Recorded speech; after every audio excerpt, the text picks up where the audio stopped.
Namaskar, my name is Anirban Biswas, and I'm the curator of a very small cultural organization called the Terrace Concert, based out of Toronto, Canada.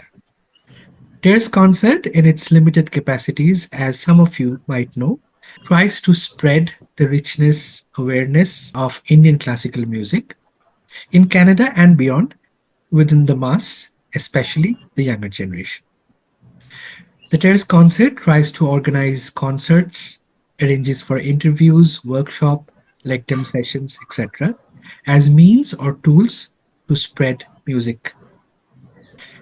And as some of you might know, that coming September, on the 6th of September, Terrace Concert is organizing its next annual concert. This concert features renowned artists from India as well as Canada on sitar, kathak, and tabla. But the most interesting part of this concert this year is that it is dedicated towards music and dance for your emotional well being, for your mental health. Unfortunately, I am the least qualified to speak on this topic. However, I'm extremely lucky, ladies and gentlemen, that I have someone with me today from India who is definitely one of the most experienced persons to talk on this. This is Nandini Choudhury, one of the most respected and sought after. Namaste, Didi.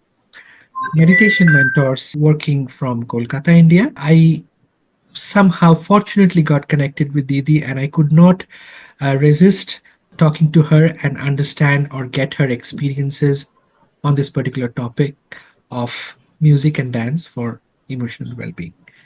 Welcome to the Terrace Concert, Didi. How are you? Thank you so much for inviting me over here.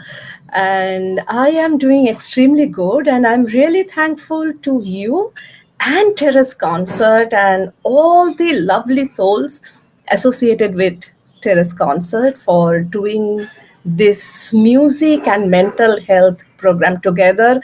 And I'm also very fortunate to be there at Barkha, just happened in Kolkata, organized by Terrace Concert. And it was a wonderful, wonderful program you have curated here in Kolkata.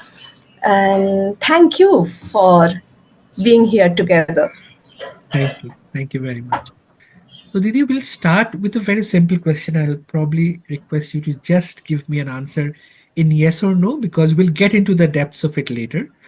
My Okay. question is, do you even believe that dance or music has the capability to impact or improve anyone's mental health? Or ये सब कहने की बातें हैं? I believe I'm a believer, and my answer is yes. Bold font, neon light, capital letter, yes. And I'm a believer of that.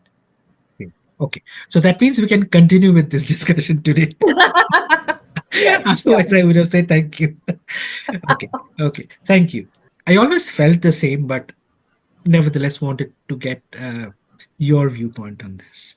So, Didi, what do you think makes classical music, Indian classical music, especially we'll talk about rags. We'll go to the dance form later, but we'll talk about melodies first. What do you think is special within our Indian rags that gives or creates some kind of a psychological or therapeutic impact on someone who is listening? What makes our ragas unique from this point of view? Okay. Ragas, these are very age old practices. Time, if I can think about a time frame, it is from the Rig Veda, the first Veda, which is 4,000 years back. Some says it is more, some said it is 2,500. In a nutshell, Rig Veda is the first concentration of hymns, stotras, talas, when to recite which stotram, it is over there. The vibration of sound, it is from the, if you go for science, it is Big Bang theory, or if you go for our mythology, the first nada, the Param Brahma sound came from Lord Shiva's Damaru. Now, Lord Shiva is not just a religious concept, it is a concept of the vibration. Okay, anything gets created, it gets destroyed. In between, there is this vibration. Say you are vibrating, your heartbeat is vibrating, I am vibrating, anything alive is vibrating, and that vibration defines who they are. And these ragas, these also, all the ragas, they have their own body, own chalan, own vibration. So in our body, raga's vibration gets manifested and it heals from within. It is just not one person's belief or 20, 30, 100 years belief. It is an age old practice and it is a practice thing. So, of course, yes, it has a humongous effect on human psychology and in animal psychology. And then you talked about the concept of Shiva. Let's Hmm. assume Shiva is not any Hindu deity, but let's consider him as a concept. Concept what we say is har har Mahadev. Har kisi mein Mahadev hai. So it is a state of mind. It is within you, it is within me. This vibration, it is in everybody who loves you, who does not love you. So it is a state of being. It is not just a figure of religion or mythology or a concept. It is a being, it is the vibration of eternity. And that eternity is also you, because it is not the body, it is the soul's vibration. And that vibration is vibrating with a raga. So it is together we vibrate in this Brahmand. Didi, if we take a shift from the philosophical point of view to a scientific, although at some point of time, science and philosophy they kind of merge. But if we talk very, very scientifically, do you know if there is any scientific or anecdotal evidence about ragas or any specific ragas having psychological impact on us, for example, in uplifting our mood, in energizing them, or even soothing or calming us? Say, last 20, 25 years, there are a lot of research work studies in different universities. India, abroad, everywhere. Especially Stanford University, Chicago University, Philadelphia University, there are New York University, there are works on music, vibration, and human psychology. So in this research work, there is one method is EEG, that is electroencephalography, that studies the brain wave. Now, it is music or vibration. It is not something one size fits all. Uh, some of them are there, like morning birds chirping. Okay, so from the ancient time, the cavemen, they felt relaxed with the early morning birds chirping. So that kind of thumb rule is it will soothe people. Or the sound of Bahota Nodi. All the big civilizations were at the bank of some important river. Mohenjo-daro, Harappa, there was this Shapto Sindhu or Hapto Hindu, they used to call it, Sindhu, Bitasta, Chandrabhaga. Tigris, Euphrates, there is Nile, Egyptian civilization, Huanghu and Yangtze Kiang in Chinese civilization. We always saw the big civilization are there with human being and water flow, there is a connection.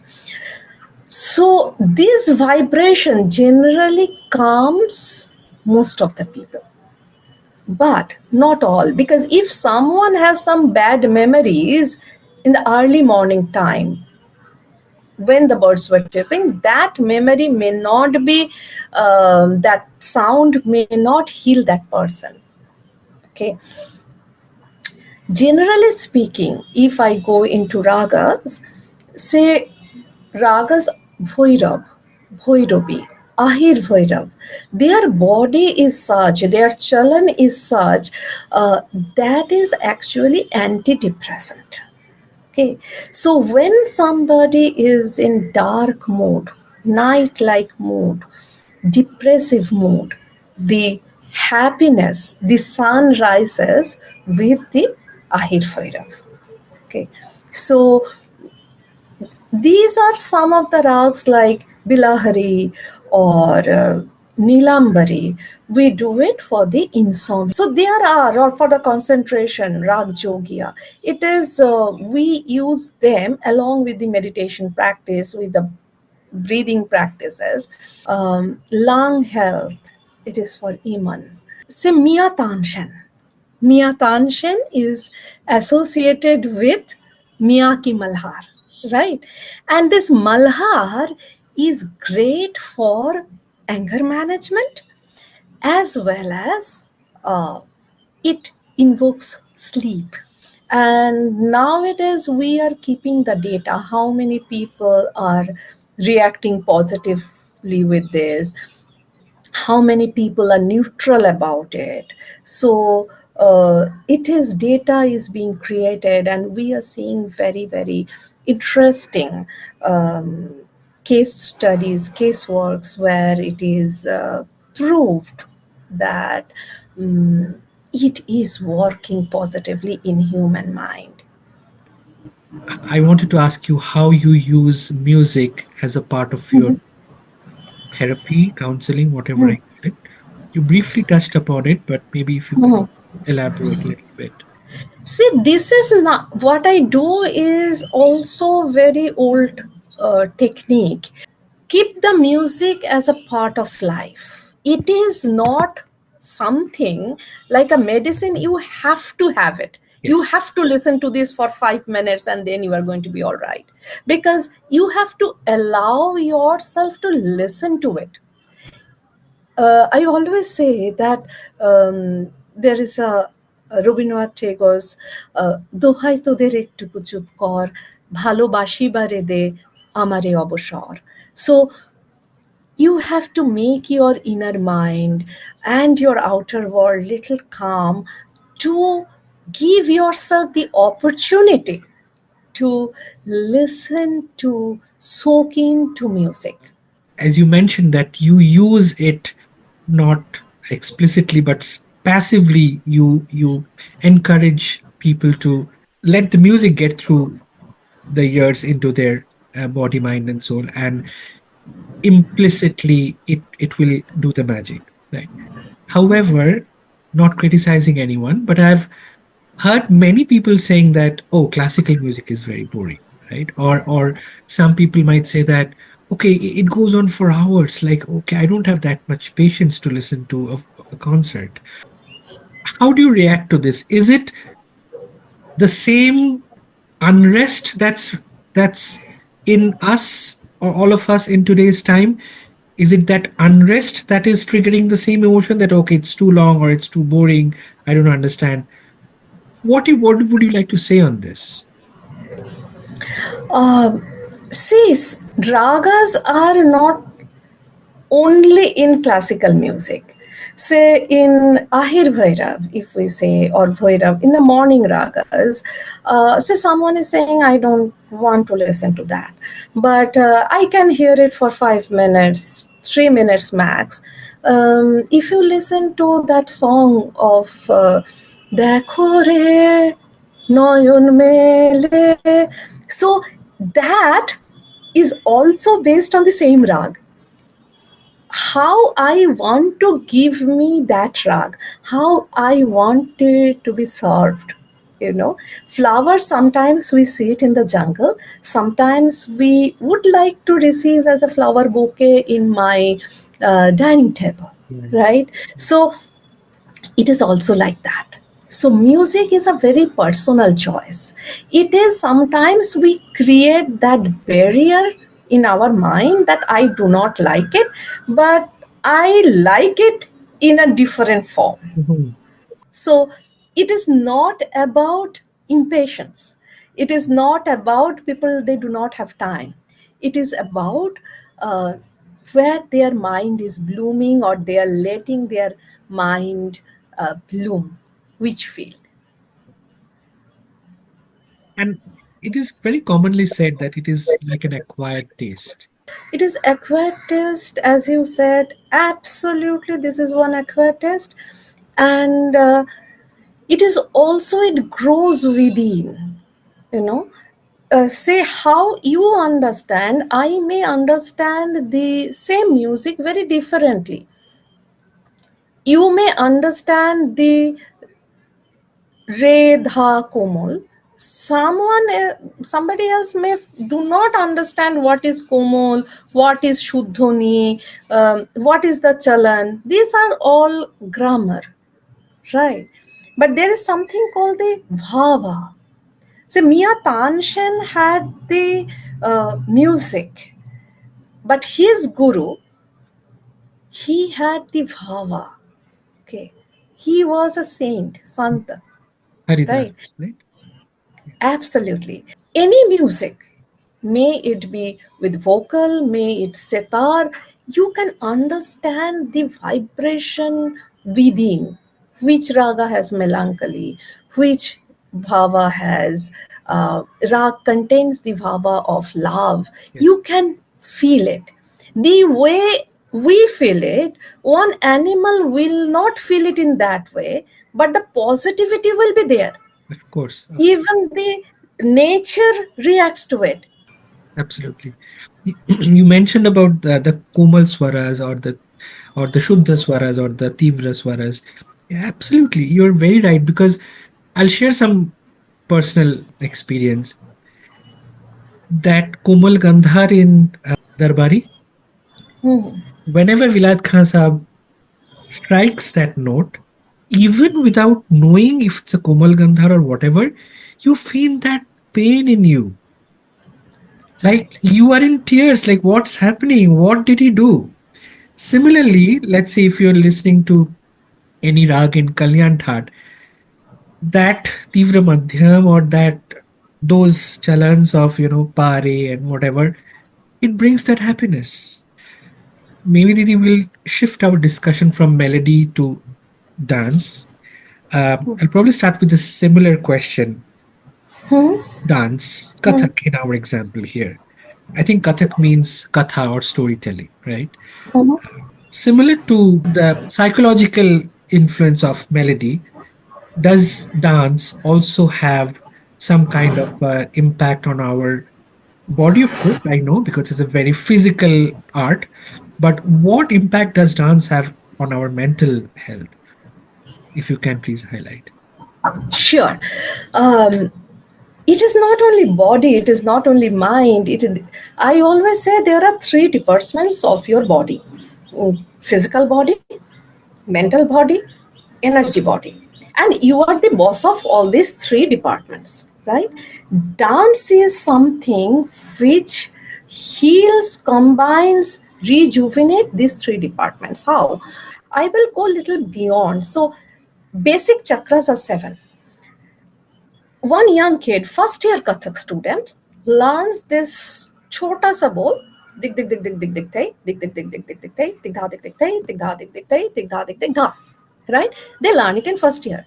But is it so simple? No. When they're stomping their feet, the Muladhara chakra is getting all the exercise and rejuvenation. Okay, so your Muladhara is getting stronger, your rootedness is getting stronger, your fearlessness is becoming installed in within you. And then when you are taking chakras, tigda dig dikte, tigda dig dikte, tigda dig dikta, the chakras are actually making enormous impact on your second, this Swadhisthana chakra, the second chakra, that is getting rejuvenated. Okay, all the footworks or all the toras that works within your navel, and when you do it, ghenna ketadetta, or your hand movement, you are opening this whole heart audience. It is your god is sitting in front of you. Your upper chakras are slowly and surely opening up, rejuvenated. And the third position, third position, the hands is up, sometimes left, depending on the gurus and gharanas, but the hand is generally up here, up. Sometimes right, most of the time it is left. The hands are up there in third position. That time is neutral. You are standing. So in this position, your crown chakra is getting all mm, neutralized, focused, streamlined, energized, and ready to soak in the divine energy. Your body is ready, and you are doing the salami or namaskari to greet the audience, to greet around you. You are taking, channelizing, your body is becoming a channel for the Brahmando energy. You are opening yourself to soak in. So, this whole thing is happening just when you are a beginner of Kathak. So, can you think about or imagine the huge impact on chakras when you practice year after year after year? Didi, I'm sure you'll agree that dance is very much rhythm oriented, right? And needless to Mhm. say, Kathak is as well. I mean, the different bol parans and the tabla, the bakhawa. It's very much rhythmic art, right? On the other hand, if you see, when we breathe, when our heart beats, it's a rhythm as well. Even when we do some breathing exercise or pranayam, there is a there is a particular rhythm or pattern, if I may say, that we have to follow. Do you see this very coincidental, or how do you see this similarity that okay, this art form is very rhythm oriented, and then our basic elements of living, breathing, our heart beating, is also following a particular rhythm or a pattern? How do you see this, or how do you think the rhythmic aspects of Kathak can influence things like our heart rate or can influence our anxiety levels? See, this question, Sonirban, I really appreciate you that these are very well researched questions, and I am loving to answer this.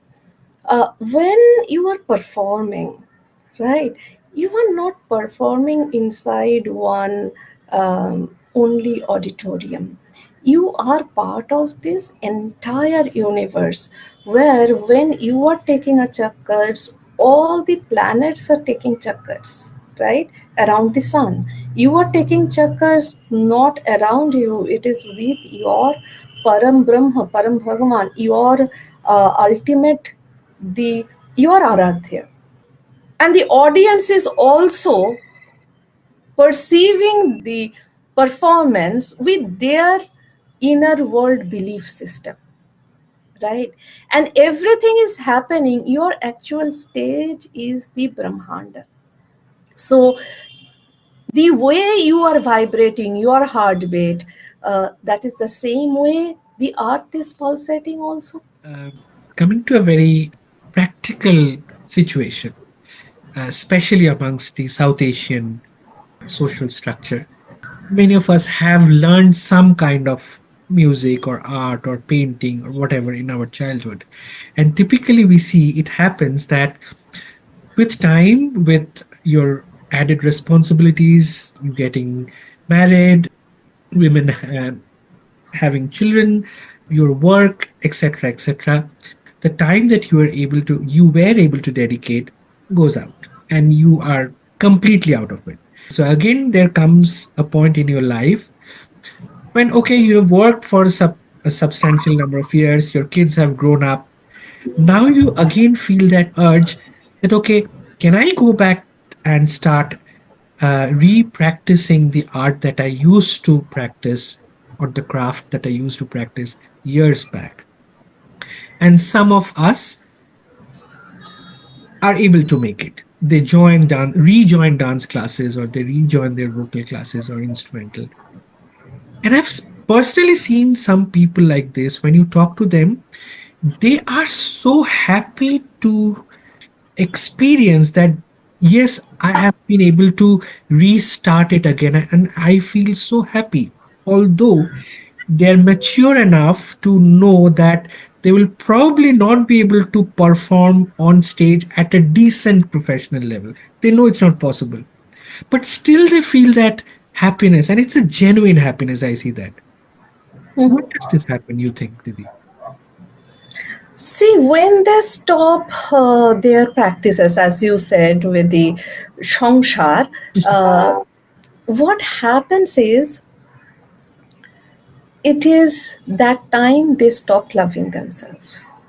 And when they start again, they have time to fall in love with themselves. Uh, performance is actually very one part, I would say very small part of the enjoyment or the therapy or the um, learning of the music. And if you are enjoying by yourself, then that is the thing for you. Say, birds are singing not for a performance, they are singing to make them or their other birds around them happy. You are listening, you are feeling happy, that's just a byproduct, right? So yes, what you are observing is a very brilliant observance. This is the first time there is no pressure of learning. Nobody is saying how many times you are practicing, so they can practice actually as long as they want to. Now they or, have time. or as little as they want? Yes, absolutely. Absolutely. There is no pressure. If they want to, they can perform again also. Okay. Doesn't mean that the center stage has to be given it to them. I am going to stage and that's all. Right. That is one achievement. Right. So Yeah, brilliant, I Anirban. absolutely try. So I'm just trying to take the gist of what you just said. That joy is coming because they have started to re-love themselves. That is the key. Exactly. And I would urge our audience, including myself, my family, all these depression, anxiety, whatever we talk about these days, happens because we are tending to forget to love ourselves for whatever Correct. reason. Correct. Self care and self love and selfishness, they are completely two different things, right? Everything starts with self. So, self is always there. In selflessness, also, self is there.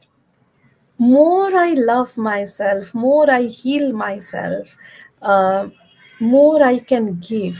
So, but just intention has to be very clear in the mind.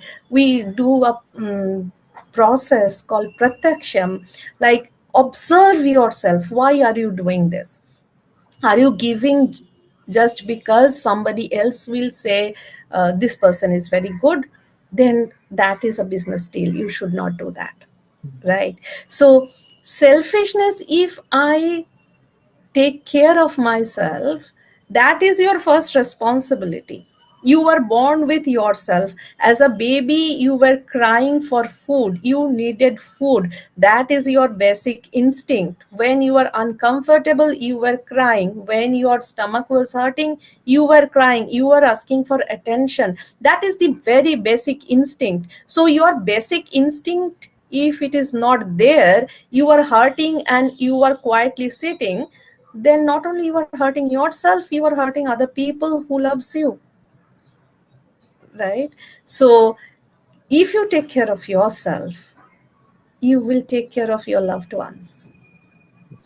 I'm sure you do group meditations, right? I'm not very aware what the process is or what is the benefit. Maybe you can briefly touch upon it. But what I'm trying to ask you is, at the end of the day, it's a group activity, right? Whatever form or method. And then if you look at our dance or even music things, these rehearsals, that's also group activity. And even Kathak is a group. It looks so beautiful when an entire group dances. Solo performance is also very good, but I'm just highlighting on the group thing. So group rehearsals, group performance on stage, that I'm trying to draw an analogy with group meditation. Basically, Mhm. some is it something to do with sharing, caring, or like, and you don't even know what question to ask you, but I'm just throwing these two things at you, and then you can explain us better. When a class 1 kid student is writing one essay about man, first sentence is man is one social animal, Social analysis. মানুষ সমাজবদ্ধ জীব. So this is the first sentence come from for human being. So this group, this society, this is important part of a human being. That is your pehchan, Buddha dharma. So Buddhang Sharanam Gachhami. Buddha is a state of mind. Dhammam Sharanam Gachhami. Sangham Sharanam Gachhami. সংঘ, সংঘকে আমার শ্রদ্ধা। এই সঙ্গ, what is সঙ্গ? If a human being has couple of friends, that is a সঙ্গ? No, a group for a cause. So if I come to your practices, say pujo program, pujo is coming, pujo program, you are coming together. So you are coming together not because you are friends, but because you want to do a program together. So the common thread between them, the cementing between all these individuals are the program, right? Now you may not like everybody, it is not possible, there is nothing to be ashamed of that. In a group of 50 people, nobody will love rest Everybody. 40 Yeah. people, exactly. But to adjust with that, how much I'm going to adjust, how much I am going to interact, how much I will have my mm, modesty, and I how I express myself, I have to take care of that person also. I cannot let go, then the program will not happen. So this person has the main character, so if this person goes away, program will not happen. So whatever he or she is expressing, saying, I have to listen, understand, and mend my thought process accordingly, right? So this togetherness, this mental negotiation, this connection, and after that you are doing a success party together and celebrating and being happy together, Yeah. this whole thing, you know, is one healing process. And it is being shown that Alzheimer's, dementia, this kind of diseases where you are forgetting, it helps to slow these processes. Okay, this human interaction, this Sangham Sharanam Gachhami, this togetherness, this holding hands, I am not going to let go of you. So this Jautho Poribar got broken into nuclear family. In 70s, we have seen the nuclear families were emerging. Then the families got broken. Parents, and whenever the kids are 18, 20, 21, they are living separately. Now nuclear family got broken. Now the deep manush, the island human being are staying, right? So this island human being does not have anybody. Okay, and sometimes they don't even know themselves, because from the morning to night they are performing like a machine, right? When you create a shangha, when you become a part of a shangha, you will see lot of your inner scars may just uh, disappear, just poof, it is gone, because your brain is in connection with other individuals, and that is life. Your emblem, your uh, big brands of your t-shirt or your car, nothing else matters. This connection matters, and that is success. So, Didi, what you're saying is the time that we represent, like So let's say I'm in my mid 40s. Okay, so we are like late 70s, mid 70s kids, right? And we grew up in 80s and 90s. For us, coming back from school, having your lunch, and then waiting, looking at the clock, when will it be 4:35, and you just rush to your nearest club, parar club, and then you play, and then what not, and then in the evening you have your adda, and even, and you were saying collective living with the purpose. So so it might not be like a rocket science purpose, but let's say just organizing a simple Saraswati Pujo. That is a purpose. And what did we used to do?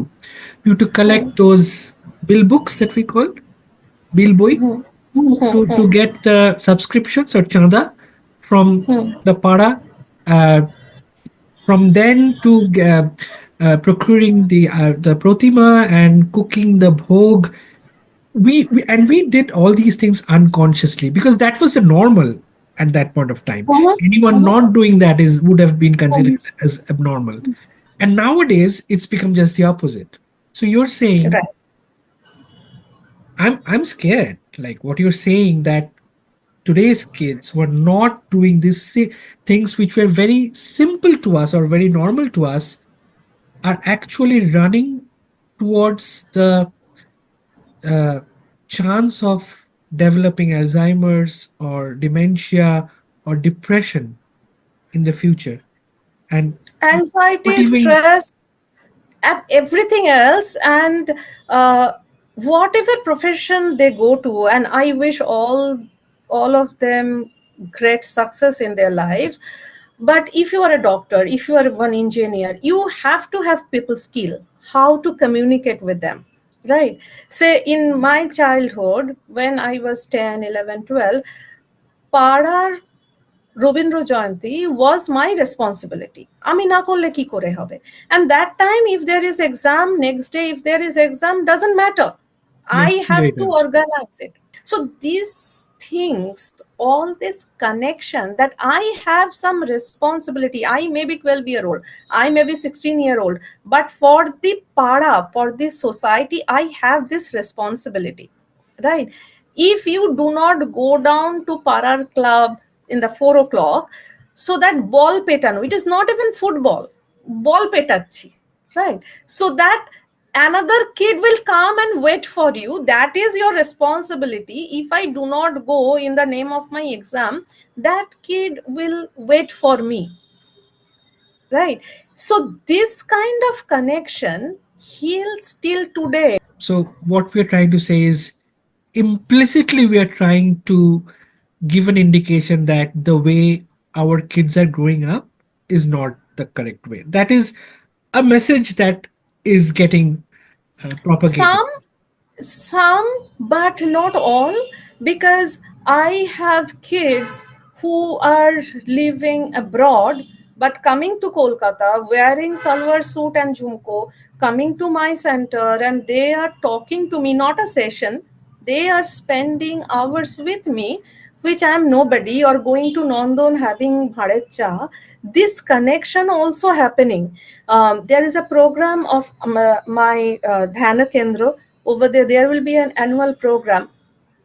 The interns, they all are college kids. They just finished their internship. They are psychology student. They are coming and volunteering, okay? And it is not that they are going to get something out of it. So it is not that we can generalize all of them. Okay, It is, I can say that some of them are understanding this connection is right, important, right. you know. They're And still using their they, cell phones. They're still on Instagram, but exactly.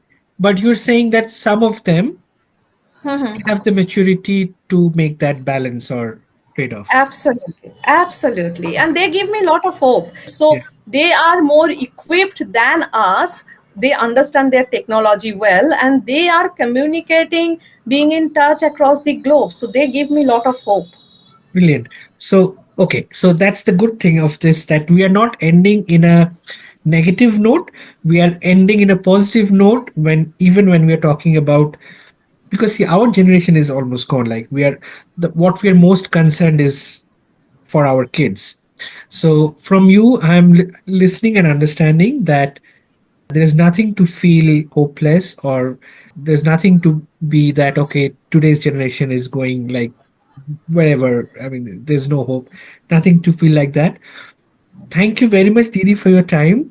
Again, to our audience, you heard her in this maybe 1 hour, uh, and she just focused on the impact of music on mental health.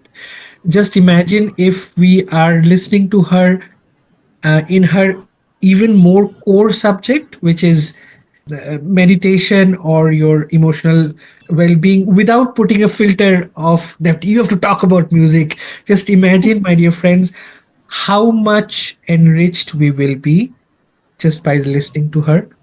Thank you again, Didi, for your Thank time. you.